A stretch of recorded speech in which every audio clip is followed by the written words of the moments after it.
This time last year, I quit my full-time corporate job to pursue freelance filmmaking full-time. And you guessed it, I failed. I failed at being a full-time freelance filmmaker. So I wanted to make this video to be honest about how my year went. I'll talk about things that went well. I'll talk about obviously the things that went wrong, and I'll tell you about the things that I learned and what I would do if I could do it all again.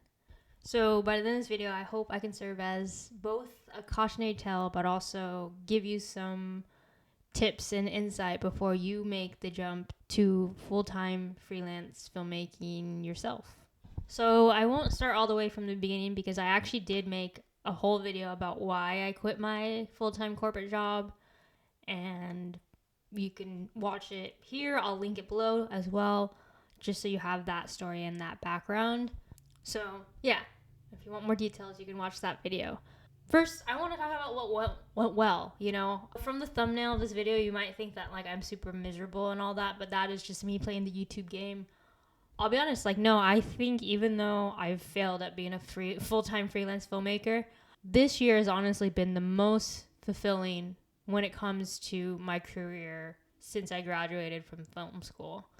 And the reason being is because I've gotten to do things and work on projects that I truthfully never thought I would have the opportunity to. And, again, if I stayed at that job, I definitely would not have been able to do some of these projects. So just to kind of give a little bit of recap of the highlights of my year of the things I worked on, and this is just a handful of them. But in the beginning of the year, I got to be the camera operator or a camera operator on a full-length feature documentary about football officials.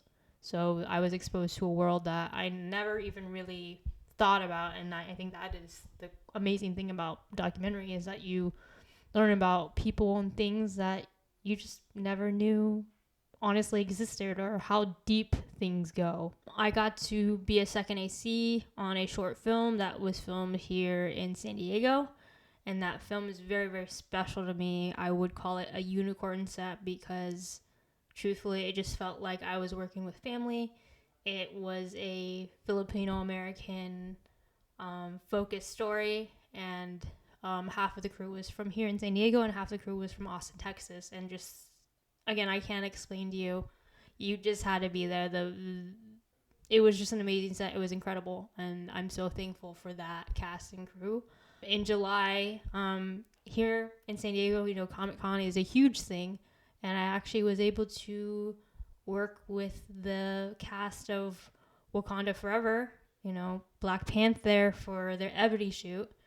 And that is really the first time I've been on set with huge movie stars, not to mention, it doesn't really get any bigger than Disney and Marvel. So that was insane. I was brought on as a PA, but I really ended up being more of a camera PA. So working with the red Komodo and all that and slinging lenses. And as of recently, it's it's December now. Wow. I actually got to shoot just a short little interview with Apple Diab of the Black Eyed Peas. And the funny thing about that shoot is that it's literally 5 minutes away from my house. Again, I just the way that the world works out sometimes is just insane to me. And again, I'm not saying this to flex, maybe a little bit, but I'm just saying that I took the jump, which is very scary to do, to make the jump to freelance. No matter what kind of freelancer you're trying to be, it's so scary because especially when you're used to having the security of a job, of a salaried job. But truthfully, again, if I didn't make that jump, I wouldn't have been able to do all the things I just told you about. So I don't regret quitting my job last year. But of course, now that I've given you all the highlights and told you all the things that have gone well and told you truthfully, it has been so fulfilling to have been a full-time freelancer this past year. It's also come with its challenges, and as this title of the video suggests, I'm no longer a full-time freelance filmmaker, just so you're aware, but I'll let you know where I'm at a little bit later. So first, let's talk about not so much what went wrong, but what I learned and what was challenging. And as you can imagine, the hardest thing from going from a salary position to becoming a freelance filmmaker or freelancer in general is your finances. It's so up and down. Every month and month, as people say, it's like a feast or famine lifestyle. And yeah, it was just like it's it's been hard. It's been challenging, and thankfully I do. Just to be completely transparent, I still live at home with my parents, with my family. Of course, I help out as much as I can with the mortgage, but it's not like, I'm beholden to a landlord where, like, if I didn't pay rent, I would get evicted. So my parents are very generous in that they are just happy that I can contribute as much as I can and all that. And obviously, I pay for my own stuff. I pay for my car, I pay for my health insurance, and all of that.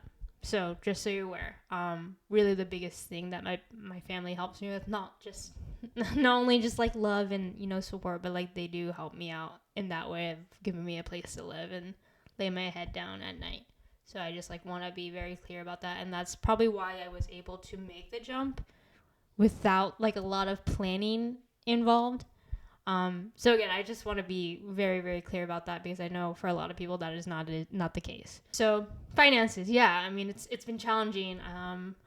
I did save money before I left my previous job, but not nearly enough. I'll be honest, like I probably only saved realistically maybe like 3 months worth of like, expenses and to cover my expenses.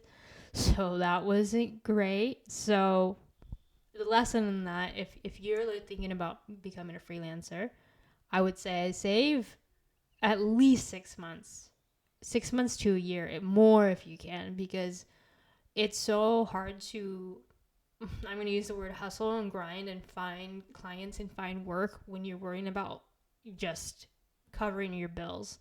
Like that's so hard to do. And it's also just like hard to create because you're just thinking about, oh my God, how am I going to pay my health insurance? How am I going to pay for my phone, or pay for food, pay for gas, all that, all the things that we actually need.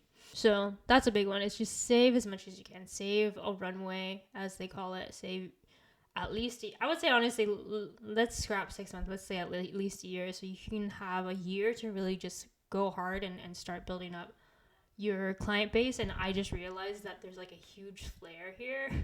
I don't mean to be like JJ Abrams, so let me like fix that real quick. All right, I fixed it. So yeah, I think I was on the track of like just save as much as you can so you can give yourself enough runway so that you can really go hard and go fast at building up your freelance business and finding clients and finding work, because finding work is like a job itself. So that's a good time to bring up, if you can, while you're still working a full-time job, try to find clients, try to start building up clientele, or even just put the word out there like, hey, talk to the people that are who are already working in the industry that you want to work on. In my case, I should have, reached out to my filmmaking friends network and creative network to be like, hey, I'm about to make the jump. Do you have any leads on jobs or projects and stuff like that? So yeah, have clients lined up, have projects lined up, ready to go, so that as soon as you make the jump, you're working and you're working as a creative. And in the same vein as that, as you're finding new client or finding a client base or trying to build that client base, think about what you actually want to do in terms of your creative work, in terms of video, what kind of projects you want to work on, what do you want to shoot, what do you want to make, and then obviously target those kind of clients and those kind of projects. And if you can, start making spec work, or even if you can do a couple freelance jobs while you're still at a salary job, build up your portfolio, because, once you're out there in the full-time freelancing world, everyone wants to see your work or your reel, and that is honestly just something I didn't really have. And also right now, that's something that I'm working on, is just working on, well, this is actually what I want to make. So, and I need to be able to show and prove to people that I can, in fact, make those kind of things.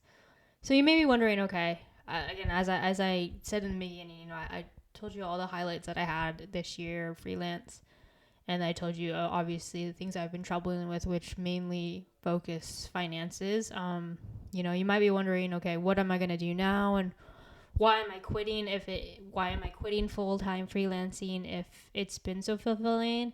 And again, as I said, you can guess, like, the first thing is money. Like, it's hard. It's hard out here. As I said, I thankfully do have the type of family that would never let me live, out on the streets or something.